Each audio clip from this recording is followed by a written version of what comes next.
Hello, welcome to Rewrite Your Reality with Reese. I am Reese, and today I wanted to discuss how your imagination creates reality.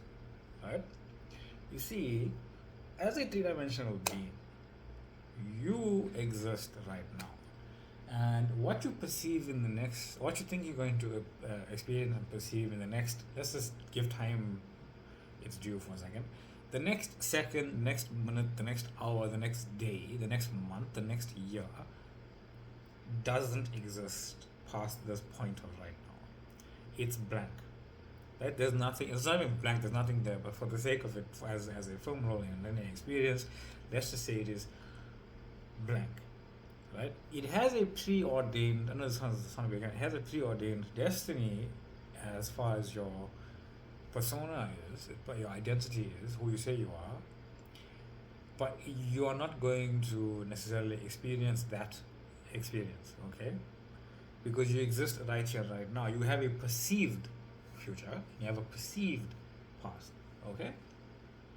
So back and forth. Let's just take a movie, take any random movie, right? When you see that character, when you see any character in a movie, that character exists only for that movie, right? It doesn't matter how long the movie goes. It doesn't matter it doesn't really matter where it starts, because that character has a infinite number of parts and of pasts that it can have. You understand that this character has a past. You don't know what that past is necessarily, right? You get told through snippets sometimes what this character's past is, and you get told through snippets where this character might be going, especially if the movie doesn't end with that character's death. Right? Let's just I'll give a random example. Lord of the Rings. A lot of people are familiar with that, or Harry Potter, right? Yeah, just give Harry Potter for a second. Harry Potter starts when he's about 11. You understand that he was a baby at some point. You don't know those 11 years. You don't know I think it's 17 or 18 at the end of it. And you don't know the next 50 to 60 years of his lifespan, however long he lives, right? You don't really know it. You kind of just fill in the blanks that, oh yeah, he has a past where he's a kid, and he has a past where he's more of an adult experiencing it, right? You are the same thing.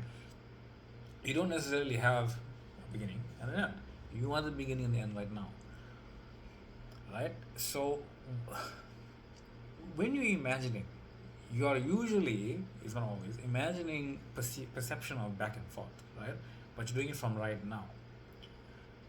And what I mean by this is that what you are assuming of yourself as an identity of yourself, that you are shifting to every single moment of reality. It's all one moment. Every single moment you are creating a narrative, right? And the narrative is what your experience in that moment will be. Okay, who are you? Who do you say I am? And when you have this whole concept that I am a 3D being, I am Reese, I am only this human, I am going to fundamentally believe that whatever past I think I have lived, I will recreate continuously over and over and over and over and over. Right? I will create a linear past of I am three-dimensional being, I have to work hard, I have to climb the mountain, I have to chop the tree down, I have to blah blah blah blah, right? So I was checking if there was a tree that got chopped down another day. Right. So if you believe yourself to be I am awareness, if you assume I am awareness, if you accept that I am awareness, if you know yourself to be God, then you realize that I'm not necessarily the person only who is chopping the tree. I'm also the person who is also experiencing the tree being chopped. I'm already on top of the mountain. The experience of getting up to that mountain as a linear experience already exists. It's already done. It unfolds in infinite number of ways. One of those ways is the one that I experience. But at no point is my experience set in stone, ever. It's never. Right? So, when you imagine and you realize you are one with the universe, quite literally, you are the universe. Now, I think a lot of the time you say, I'm one with the universe, and you get into your head and say, no, my physical body is one with everything. No. Your physical body experiences perfect separation with everything, because everything else in the universe is experiencing perfect separation with everything else. But if it was not perfectly separated, you would not be able to see the perfection of reality as a whole working together. Like every single thing in reality is perfectly separated from one another. It doesn't matter if they're touching or not touching; they are separate, right? If it were not separate, if any one thing were removed from the perceived separation of it, it would not work, right? If you combine something in reality and only those two things, you would lose. You'd literally lose reality. Like that, reality has to be perfect separation, and experience a perfect separation of everything working together. Look at your body. Your body is a perfect representation of the universe, right? Your physical body. Every single part of you is separate from every other part of you, but it interacts seamlessly in this chaotic function. Sometimes you don't really feel that way. You're just sick, especially. Or when you don't really get to do what you want to do. It's like sometimes you feel a bit clumsy, but that's just your perception of it. Right? The universe, the galaxy, the solar system, all of it, they're all the systems of separation that work together perfectly through unseen forces. Gravity is an unseen force. You don't really know what it is. Currently, we don't even know what it is. Just to a degree, some people think it's the effect of mass and acceleration, force equals mass and acceleration, right? That kind of thing. Some people think that no, it's because it's creating a vacuum in space-time fabric and you're falling into the hole, and some people think it's other stuff. It doesn't really matter what it is. The effect of it is coming from an unseen force giving a seen effect, right? You're on the planet, you're not stuck, but you kind of float down to the planet, you jump up, you fall back down. That's an unseen force. These unseen forces are created all around us, giving harmony to the chaos, right? Unseen forces are giving harmony to the chaos that we are experiencing as physical reality. An unseen force is you, your true self, your I am awareness. Right? So as I am awareness, when you imagine and you realize that I am one with everything as awareness, not just that, you realize that everything is coming from me. Every inch of consciousness, of beingness, of creation, everything that is seemingly separated from me, but one with me, is created from the assumption that I give it. Like, if I were to assume that I am driving a sports car, or if I'm married to the person that I want to be married to, or if I have the job that I want to be doing, or if I have the money that I want to be doing, or whatever, every single thing in reality, the money, the people, the whatever, are created with the assumption of my identity that I chose, because it's my personal reality. Sometimes it can be created in a way that you don't understand, but you don't understand where you are in reality, where that person is in reality, where that thing is in reality.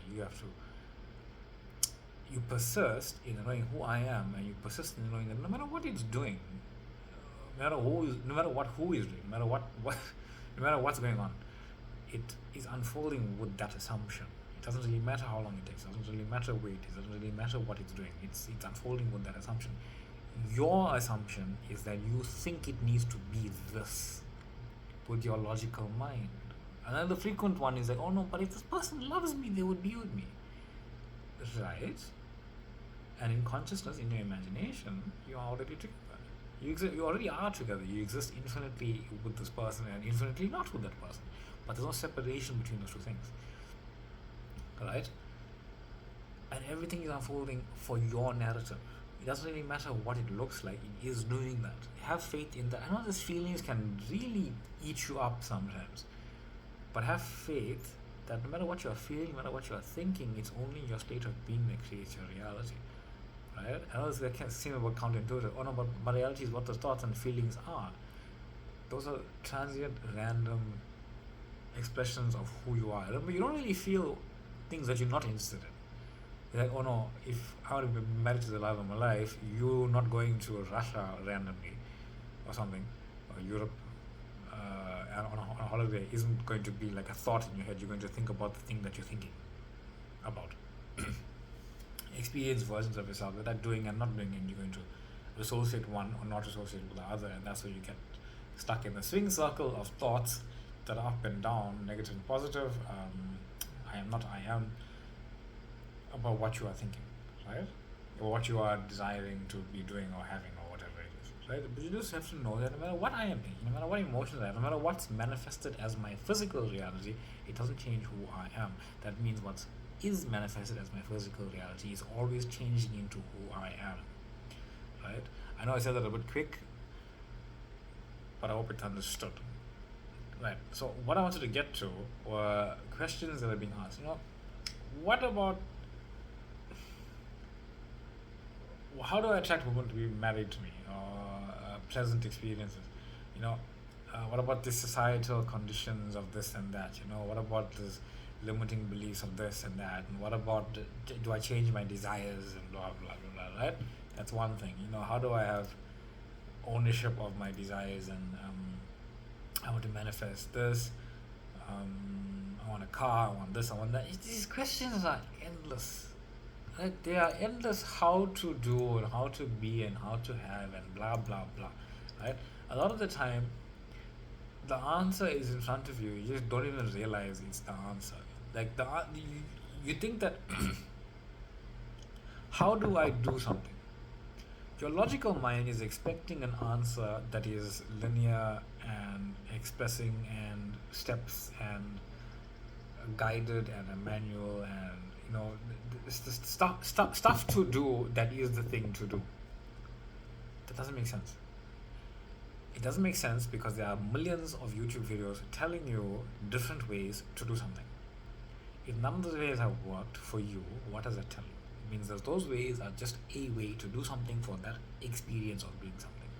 There is no way to do it. There is no way to do something. Nothing. There is zeros,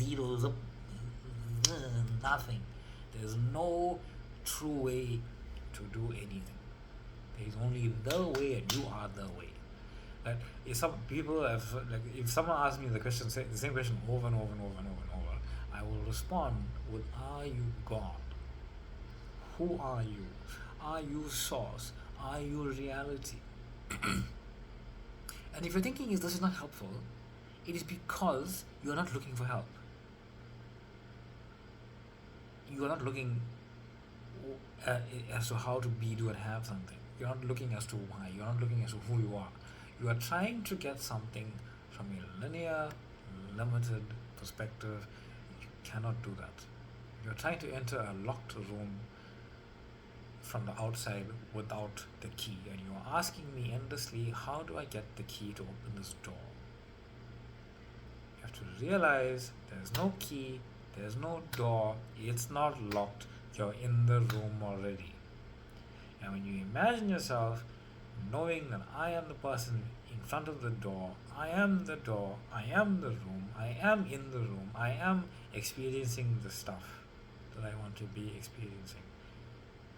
You stop asking questions as to how, because the how becomes pointless. How do you do something? How do you get to do something when you are already doing it? How do you do something that you are already doing? It's like asking me how to beat my heart. How do you beat your heart? It's already beating. How do you breathe? You're already breathing. How do you exist? You already exist. How do I know I am awareness? You are already I am awareness. You already know it. You already know how to do and have and be everything. And when you're asking endless questions of guilt and hatred and blah blah blah, should I change what I want? You don't know yourself. If you don't know yourself, it doesn't matter what you do. It doesn't matter what you do when you know yourself either, but there's a different kind of not mattering. And when you ask endless questions as to how do I be, do, and have, you are going to be in that state of how do I be, do, and have endlessly. So, ask yourself a simple question: who am I? And when you can answer it for yourself, you will realize you don't need me, you don't need anyone, you don't need anything. You just already have what you want. And when you put your awareness on it, and you stop asking questions of how, you realize that you are the how, you realize you are the why, you realize you are the when, you realize you are the that, you realize you are the what, because you are the who. And the who is God. And when you realize you are God and you are the when, and you are the what, and you are the why, and you are the how, then it becomes a lot simpler.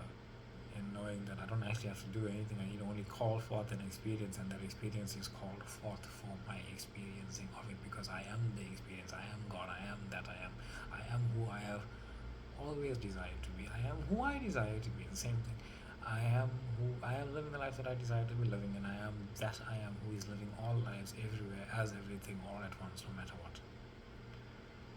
I don't know how else to say that right now, but I know that I'll say it again and again and again and again and again, and I'm not going to be tired of it because it is who I am.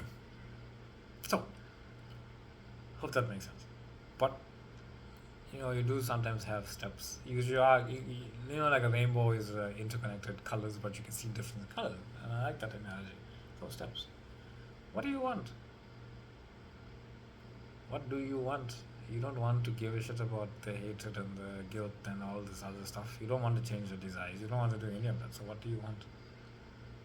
I want to be married. I want to have money. I want to have a car. I want to have this. I want to have that. Okay. When you realize I want is I have. There's no difference. Because I want that image and I want to be experiencing that image. And I realize that I have the image. Otherwise I could not even want the image. I must have the thing that I'm aware of. I must have the thing that I'm doing. I must be doing the thing that I want to be having. Whatever. So realize what you want. Put it down succinctly. Write it down. Think about it. Whatever. I want this. Okay. Imagine yourself already having it. Feel it. Feel it real. Feel the emotions of it. Doesn't really matter, but just feel and know that this is real, and I accept that this is real. Let it go completely and hold on to it. Say, yeah, that's who I am now. That's a memory of who I am. That's the love that's in my heart manifested as an experience of that. Let it go and move on. Get on with your day. Do what you want, and because it's unfolding perfectly right now. So I hope that makes sense. Thank you for the questions. Thank you for the reaching out. Thank you for the subscribing and the liking and the following. You can find me on TikTok on Read At Your Reality. I have a Facebook group if you want to join and ask me questions directly. You can leave a comment in the YouTube section, obviously, and ask me questions there, and I'll get to them. Thank you. Much love. Appreciate it, and I hope this was understood. If not, reach out more, and I'll make it clear. And I assume that it will be clearer and clearer and clearer as we go through this experience together. So, thank you. Have a wonderful day, and have a happy new year. Right? Happy New You.